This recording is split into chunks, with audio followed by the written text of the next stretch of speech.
Hi everybody, and welcome back to Kick It Into Sticks. So have you ever found yourself needing to build a common rafter, but you have no idea where to start, and you have more questions than answers, like what length of material do I need to buy? How long do I need to cut my rafter so that I have the right amount of overhang that I want? Where do I put the bird's mouth? And how do I figure out what angles that I need to cut on my rafter?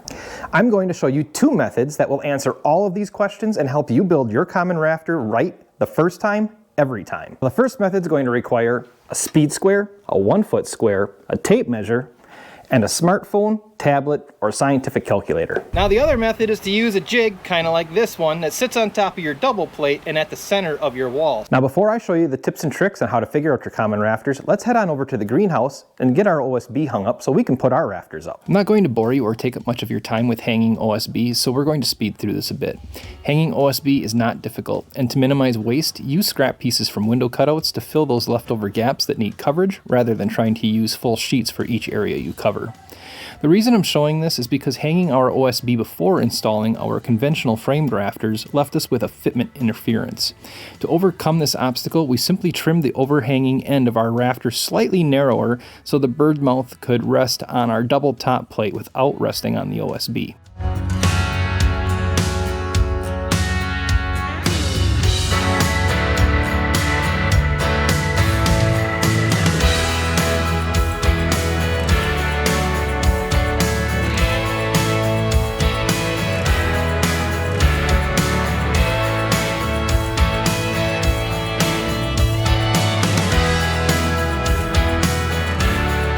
All right, now let's get to making these rafters.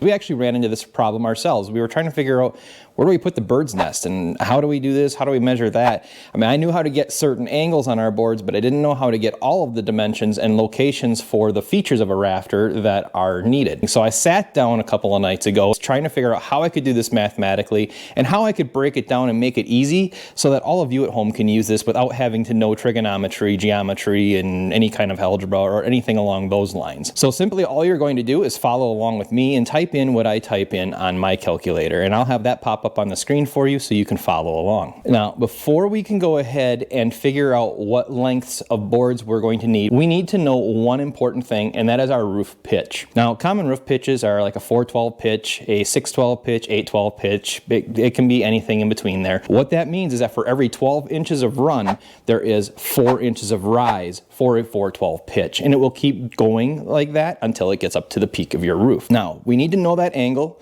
because we need that angle to calculate everything else that we're going to be doing. So I'll show you that here right now. Now, to figure out your roof pitch angle, you're going to hit these little double arrows that are over here at the top left of my keypad on my calculator. That's going to shift our functions below. And we see that tan with a -1. We're going to push that. So we have the A-tan on our screen. You're going to do 4 for a 412 pitch divided by 12 equals 18.4349. We can round this off, just go 18.435.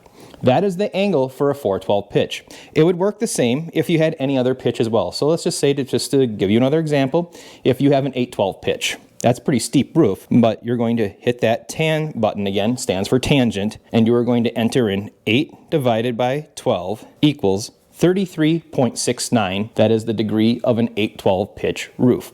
And that is a number that is going to be very essential to figure out the rest of your dimensions that you need for your common rafter. All right, so now that we've got our degrees figured out for our 412 pitch roof at 18.435, we're going back to our calculator and we're going to hit that double arrowed button again to convert our functions back to what we want them as. Now that we have our angle, we can figure out the rest of our dimensions. So, for example, let's take our greenhouse. We have a 10-foot wide greenhouse, and we'll divide that in half because we're working from the center to the outside wall. That's the start of how we figure out our rafter dimension. Now, half of 10 is 5 feet, or 60 inches. Now, let's say that you want to add a 12-inch overhang or a 1-foot overhang on that board. You're going to need to use the number 72. You're just going to add 60 plus 12 gives you 72. So now you've got from the center of your building to the edge of your wall 60 inches plus another 12 inches for a 1-foot overhang, 72. Now you're going to enter this on your calculator. You're going to push 72 and you're going to divide that. Now you're going to hit the COS button. That stands for cosine, and you're going to enter in those degrees that we calculated before, 18.435. Put a parenthesis there. So it should look like this to this point. Now you're going to add the width of your board. So if you're using a 2x6, you're going to type in 5.5. You're going to hit the multiplication button, and you are going to hit the tan button, and you're going to punch in the degrees, again, of your pitch angle, 18.435, and just hit the little parenthesis again. So as you can see here now, the only number you honestly really need to know, other than the angle that you've already calculated, is that 72, which is your number that is half the width of your building plus whatever length of overhang you want. And then the only other number you're going to need is the width of your board. As I said, if it's a 2x6, it's going to be 5.5 inches. If it's a 2x4, it's going to be 3.5 inches. The other functions, you just type those in and everything will work out. Now, this is telling me that we're going to need a 77 and a 3/4 inch long board. So now you know that you'll need a board that is roughly 6 feet 5 3/4 inches for your common rafter. Now you just multiply that times 2, you're going to need a 14-foot board. Now in our case, we did not want to have to buy 14-foot long boards and chop them off and create a bunch of waste. So we just worked with what we had. I knew that a 12-foot long board making a 6-foot long common rafter, if we cut it in half, would work for our particular situation. However, our overhang isn't 12 inches. We have roughly a 6.5 inch overhang, but it's okay. We'll work with what we have. But if you want your exact dimensions to be with a 1-foot overhang, that is the formula, or that is the calculation you're going to use.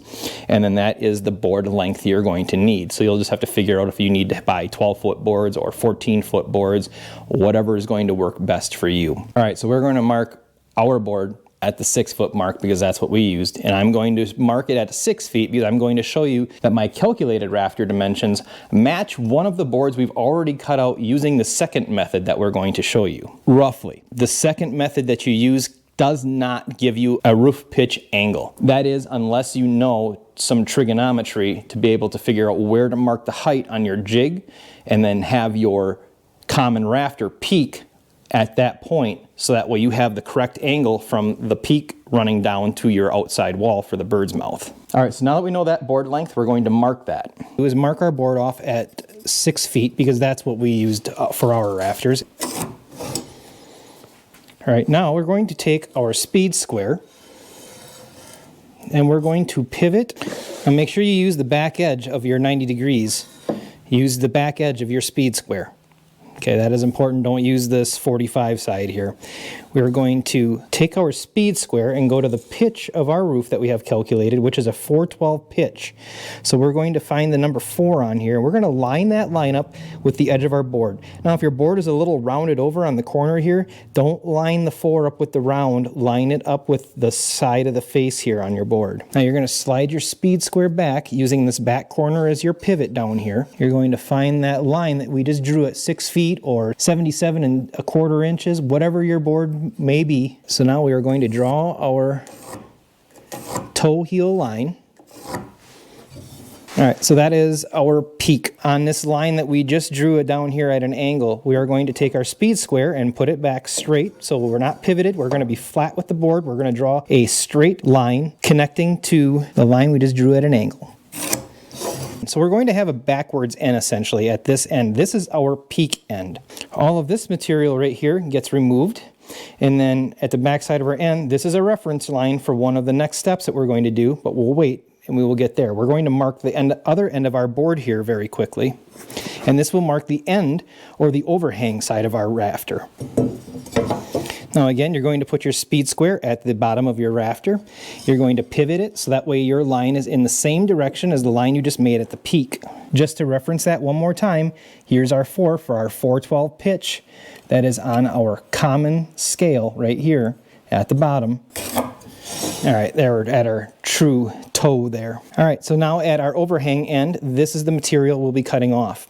All right, now let's figure out where our bird's mouth needs to go. You're going to need to use your angle again, and we're going to take half the width of our building again, which is 5 feet or 60 inches. So you're going to enter 60 on your calculator, and then you're going to divide, and you're going to hit that cosine button again, that COS. So we're going to hit cosine, and then you're going to enter in the angle of your roof, or the pitch of your roof, which is 18.435. Now that's telling you that that reference line that I've just showed you how to mark after you have your pitch angle for the peak, and then you draw that 90-degree line right behind it.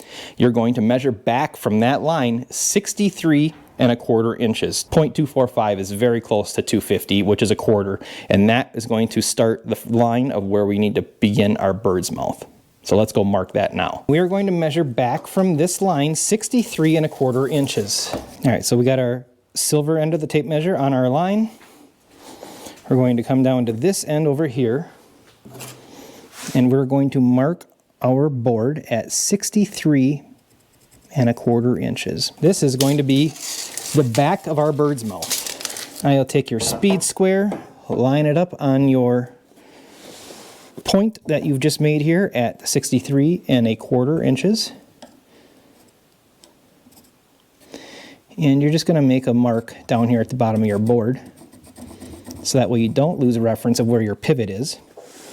And now you're simply going to pivot on that line back to your 4 again, your common 4 for your 4/12 pitch, or whatever pitch you might be using. And on the back side of the speed square, we have a regular ruler, and we're going to go to 1½ inches. That is because our top plate is 1½ inches thick, and we don't want our bird's mouth to be sitting down past the bottom of our top plate. So we're going to go 1½ inches for our 2x4 top plate.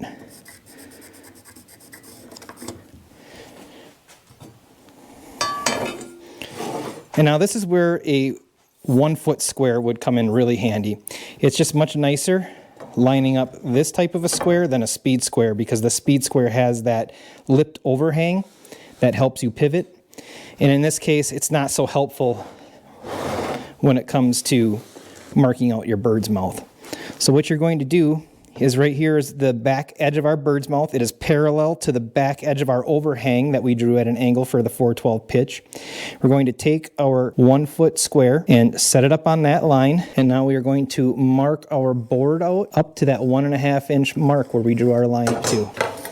So we have our 1½ inch here now, and we have a right angle for the seat of the rafter that is going to rest on our top plate or our bird's mouth. Now we're going to cut out this material. So that's it. That is all there is to calculating your rafter. You have your bird's mouth here. You have the back of your rafter here that we're going to cut off all that material. This stretch from here to the bird's mouth is going to be our overhang on our rafters. On this end, we're going to cut off this chunk right here. We're going to cut it off at 6 feet, and then we're going to cut off our line. You don't even have to cut it at 6 feet here. You can just cut it right on the line that we drew at an angle. And then don't worry about this line. This was just our reference line to figure out where our bird's mouth needed to be located. Now, I also do want to point out our particular roof, the common rafters, are going to be butt up against each other at the peak with no ridge beam in between. If you're putting a ridge beam up, I could also show you how to figure this out with a ridge beam. It's just as simple as what I did right here. If that's something that you want me to show you, we can show you that in another video. But right now I'm just showing you how to make a common rafter where the rafters butt to each other. Now for the actual test, we're going to take one of our rafters that we've already pre-cut using the jig method and check how well my math worked out. All right, there you go. I would say that is pretty darn close. There's our bird's mouth that we must cut out. Lines up with one of our boards that we have already done before using the jig outside. Now, if these lines don't line up exactly back here, don't be overly worried about it. When you're using that jig fixture, there is no real way to know what your roof pitch is going to be. It's kind of a guess unless you have a line marked on your jig and you can do the trig to know where the roof peak needs to be in order to make your roof a 4/12 pitch. So because my dad just went up there and measured it out freehand, he just happened to get lucky that he had his rafters set very close to a 4/12 pitch, but it wasn't exact. So this angle back here is a little bit less steep than it should be, but we're pretty close. Here's what we got to cut out. Matches with the rafter that we did using the jig. Here's our bird's mouth. Matches right where the jig said we should put our bird's mouth. And here's the end of our board that we need to cut off. Like I said, this board's a little bit off the one that we actually used for the jig because we didn't have a 4/12 pitch established with that. We just got lucky and got close, but not exact. You can see the line's a little off. But for all intents and purposes, this is just another way to show you that the math calculated way is going to be much more accurate if you're using your speed square to find your common rafter angle and measure out what needs to be cut. And that's it. That's all you need to do for the calculations. It's that simple. It's only a couple of times that you have to enter anything onto the calculator, and that will give you all of the dimensions that you need. So just for practice, let's do one more. All right, let's take a different roof angle. Maybe you want an 8/12 pitch. All right, so we're going to go back through that math again. We're going to do the double arrow button to get our inverse tangent. That would be the tan with the -1 by it. You're going to enter that in, and then type in your pitch, 8 divided by 12.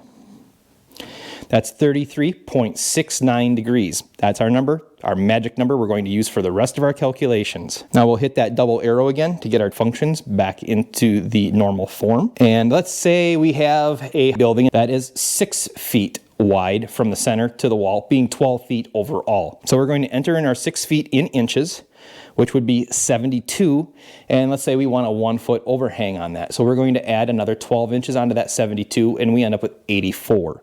So now that is the length. We're going to start working with 84, and you're going to hit the divided key and the cosine button, and that angle that you just figured out, which was 33.69, 33.69, put the parenthesis mark there, and then assuming you're using a 2x6 board again, you're going to add the width of your board, which is 5.5 inches, multiplied by the tangent, TAN button again, of 33.69, and that equals 104.622 inches. So right around 104 5/8 inches. So that is how long your common rafter is going to need to be. And if we have a 6 foot wide building from the center to the wall and we need to figure out where to mark our bird's mouth, we are going to measure back from our reference line again. You're going to draw the reference line the same way. The way you just saw me mark this board out is the exact same way you're going to mark out all of your common rafters when you start your very first one for your template. And now that we know we are 6 feet from the center to the edge of our wall, we're going to enter in 72 inches divided by the cosine of our angle of our roof pitch, which is at 8/12, is going to be 33.69, and we'll hit our parenthesis key in, and we'll hit equals, and that means from the edge of your reference line, you need to measure back from the peak side of your rafter 86.533 inches, or roughly 86 and 17/32 of an inch. That's about what 533 comes out to. Honestly, in this situation, it would probably be better to go a little bit longer than to go shorter. If you round it off at 86.5, you might run the risk of being just a little bit tight on the bird's mouth when you slide them over the edges of your walls. So if you want to go up to an easier dimension, you could just say 86 9/16. That amount of roundup will be so small that it should be in a favorable direction to make sure that your rafters seat over your walls, and you shouldn't have any issues. So that's how you solve your problem for knowing your common rafter length, what length of a material that you're going to need to buy from the home improvement store, and then how to mark and then cut your rafters. All right, so to use this jig, we have that jig right now, the right edge, or your left probably, the way you're looking at it, is on the center of this building. This building is 10 feet wide. That's at the 5 foot mark. We just marked our rafter here at 6 feet long, and now he's holding his 6 foot mark up to the inside of that board, and he drew his pencil mark down at an angle to follow that jig that he's got up there. And I'm going to mark the inside down over here for the bird's mouth. I got it just setting on the outside of the OSB out here. And then I'm going to mark it across the top plate. And then that'll give us our bird's mouth cutout. So we got our template made, so now we're just going to use a template and trace that on to all of the remaining trusses, and that way we can make our rafters a little bit faster without having to calculate angles and find angles with speed squares.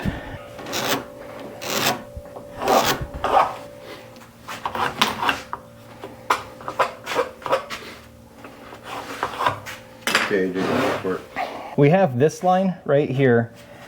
Normally you wouldn't have this, but when we went to test fit the first set of rafters that we made, our board ended up resting down on the OSB on the outside of our wall. So it's not a big problem if you have that same issue. Just go ahead and remedy that by just trimming off the bottom of your truss until you're no longer sitting on your OSB and your seat is sitting fully on your top plate only. So now that we've got our rafters all completely cut out. We're just going to butt them together at the peaks and Overkill, we're gonna glue it. we're gonna glue it. And we're gonna put some OSB on either side of the I think seam. they call them bats or whatever. Okay.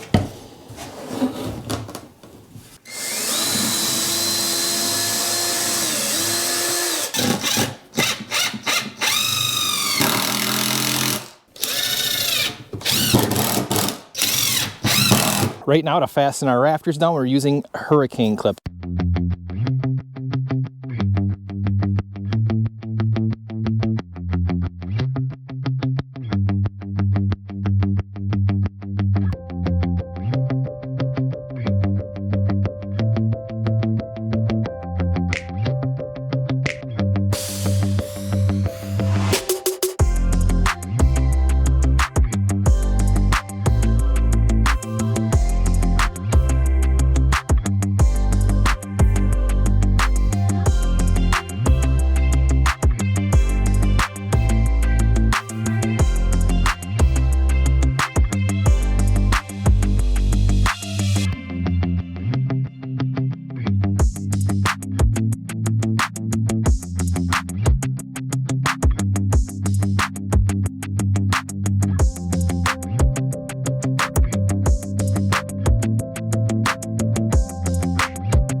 All right, so this is it. All of the rafters are up on the greenhouse. They're all clipped in with hurricane clips.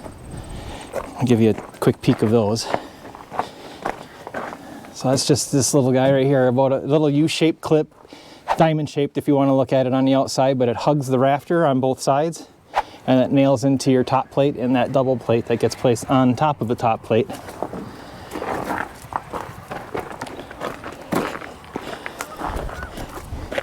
And then if you notice, our spacing looks maybe a little bit weird to you right on these two rafters. That's because what we did, we are going to put polycarbonate up on top of this roof yet. And we are going to have this overhang that's right here on the edge. We want to have that overhang on the east side here and on the west side as well. So what we did is we measured over the distance that we have hanging off here, which is about 6 1/4 or so. We measured with our tape measure out 6 1/4 past our wall. From that point, measured back 24 inches for our 2 foot on center for our rafters. So this rafter is actually on center from about 6 inches out over on this side. So that's the first one on 24 on center, then our next one 24 on center, and then our next one 24 on center. And then we did the same thing, but from this side, working toward the east, which left us with a little narrower gap in the center here. Not a big deal. That puts all of our rafters evenly spaced from both sides and makes it symmetrical though. Ricky was around to help today. That concludes putting the rafters on and hanging all of the OSB. And I hope you found this helpful on how to make rafters so that way you can do it next time yourself. So come back to kick it into sticks. We'll see you in the next one.